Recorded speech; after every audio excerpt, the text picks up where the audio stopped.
La clé de la réussite, c'est l'équipe. Derrière toute idée, derrière tout projet, derrière tout produit, il y a juste des gens et c'est le plus important. Salut les mutants, moi c'est Benjamin Attuil, je suis le fondateur des Care Games. Le Care Game, c'est du jeu vidéo qui finance des associations pour faire du bien aux joueurs et à la société. Et le premier Care Game, c'est le Schmilblick. Alors le Schmilblick, il a une longue histoire. C'était une émission télé dans les années 60 sur l'ORTF. C'était Guy Lux qui présentait le jeu, il fallait deviner le Schmilblick. Aujourd'hui, le Schmilblick, il revient. Il est sur mobile, sur Android et iOS.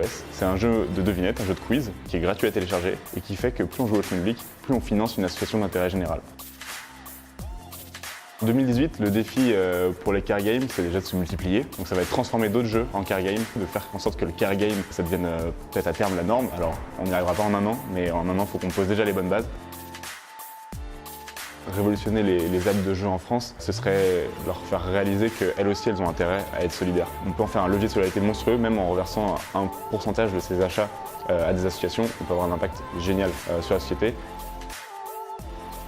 Clairement, il y a un gros besoin d'innovation sur comment on va collecter, évidemment avec le digital, mais c'est aussi beaucoup sur la générosité embarquée. Moi, c'est ce en quoi je crois vraiment. C'est vraiment plein de canaux qui vont alimenter les associations. Par exemple, l'arrondi en caisse que fait Microbon, l'arrondi sur salaire, c'est aussi qui font ça. Et après, le gros avenir sur lequel on commence aussi à s'intéresser pas mal avec les Care Games, c'est les crypto-monnaies. En plus, c'est quelque chose qui fait vraiment corps avec le milieu associatif sur le côté décentralisé, le fait que voilà, c'est la communauté qui contrôle.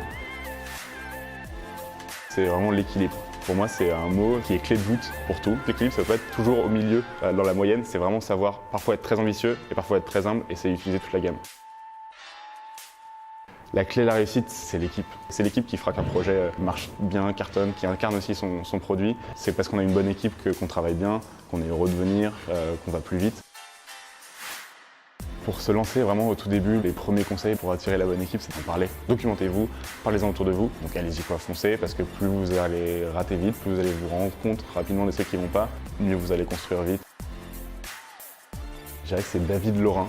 C'est le fondateur de Recyclivre. C'est une super alternative à Amazon si vous voulez acheter des livres en ligne. Ils vont collecter les livres gratuitement chez les particuliers qui s'en séparent, en voiture électrique. Ensuite, ils reversent 10% de leurs revenus à une asso qui combat l'illettrisme. Ils font ça aussi avec des employés qui sont en réinsertion. Le mec, il est juste incroyable. Une start-up de l'ESS en ce moment que je trouve hyper inspirante, c'est Vendredi. Faire un vendredi, ça veut dire un jour par semaine, plutôt que de travailler pour sa boîte, on met ses compétences au service d'une association. Je vous conseille d'interviewer Félix Demons, donc le fondateur de Vendredi. Il vous en parlera encore mieux que moi.